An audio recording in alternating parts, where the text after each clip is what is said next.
I'm feeling pretty season 6 Buffy, a friend of mine once told me, and I knew exactly what he meant.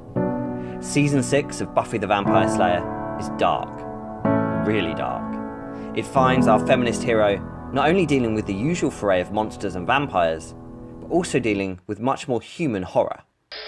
The 7th episode of season 6 of Buffy the Vampire Slayer finds Sarah Michelle Gellar's monster-slaying icon and her Scooby Gang sidekicks compelled by an evil, devil-like demon to break into extravagant musical numbers.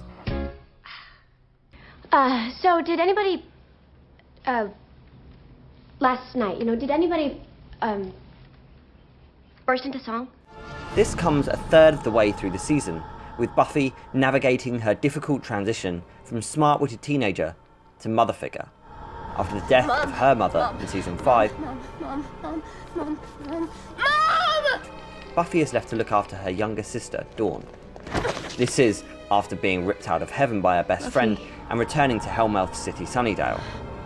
Whedon uses the genre of musical here to accelerate the plot by having characters reveal deep-seated secrets to each other through song. The opening number sees Buffy traipsing through the same old graveyard that we as an audience have become so accustomed to. Every single night, the same arrangement. I go out and fight the fight. Still I always feel the strangest estrangement. Nothing here is real, nothing here is right. She slays vampires and demons effortlessly, going through the motions. At one point, she saves a handsome prince tied to a tree, a fantastic role reversal of the classic damsel in distress trope. When he asks if he can repay her, she shrugs him off. How can I repay you? She's seen it all before. This is Buffy at her most existential. The episode is an existential fable, a path to existential awakening. The season explores Buffy's realization that she defines her own destiny. The existentialist believes that human beings create their own values and essence. Buffy has been defined by the label of the Slayer for a long time. To each generation, a Slayer is born. One girl in all the world, a chosen one born with a Strength and skill to hunt the vampires, to stop the spread of their evil blah, blah, blah. I've heard it, okay? And it's time for her to truly address this issue. I was in heaven. I was torn out of there by my friends. They can never know. It stands within the musical genre as a pretty singular reflection on how the invocation to express, perform, and feel can have oppressive as well as liberatory potential. Whedon breaks the fourth wall repeatedly in the episode, mocking the unnaturalness of spontaneous song.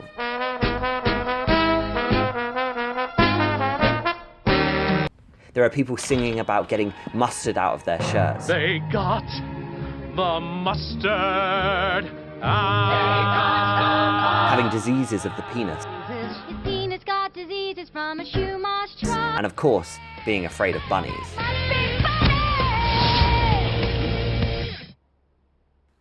What Whedon is really commenting on here is expressed succinctly in the final number, where Buffy sings, Life's a show, and we all play our parts. And when the music starts, we open up our hearts. This is taking us right back to Brecht and the musicals of the early 30s. It's encouraging dialectic intellectual engagement on the part of the spectator. Tara opens up her heart to Willow in the never-before-seen Sunnydale Central Park. She declares that she is under her spell, but even this hopeful love song is tinged with a sense of impending doom. Willow has been altering Tara's memory. She truly is under Willow's spell. Can we not do this now? Shh, forget it ever happened. Forget. These heartbreaking revelations that are revealed through music will change the lives of all of the characters forever. God, how can this be? Playing with my memory. Spike's confession that he is deeply in love with Buffy, as hard as he tries to resist. Or Giles' final refrain as he realises that he is standing in the way of Buffy becoming the woman that she was always destined to be. In the final showdown between Buffy and the all-singing, all-dancing demon who is holding her sister captive, Buffy's existential angst is prevalent.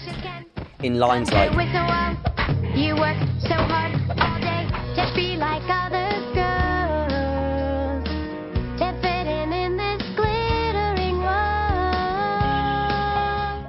while the bleakness of the final number, Give Me Something to Sing About, is made clear.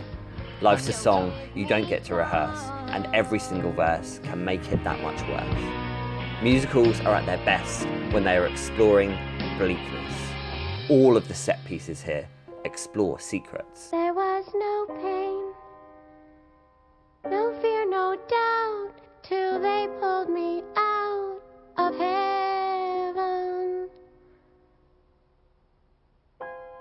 So that's my refrain.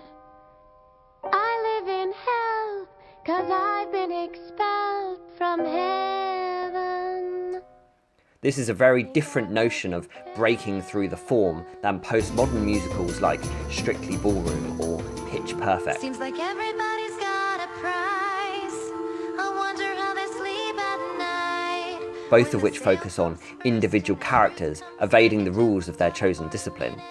Instead, in Once More with Feeling, we see the struggle to find agency at all in the face of wider structures of gender, family, friendship, and social obligation, and the ambiguous role music and effect play at such moments. Musicals are best when they are dealing in darkness. Whilst the musical is an often dismissed and underloved genre, at least by the cinema-going mainstream, I've never understood the excuse that people don't like musicals because of all the singing. It's never truly the songs that are important. As Buffy says, "Don't give me songs, give me something to sing about." The reason this episode works so well is because all of the characters have a whole lot to sing about. Understand we'll go hand in hand, but we'll walk alone in fear. Tell me, Where do we go from here? When does the end appear? bugger this. When do the trials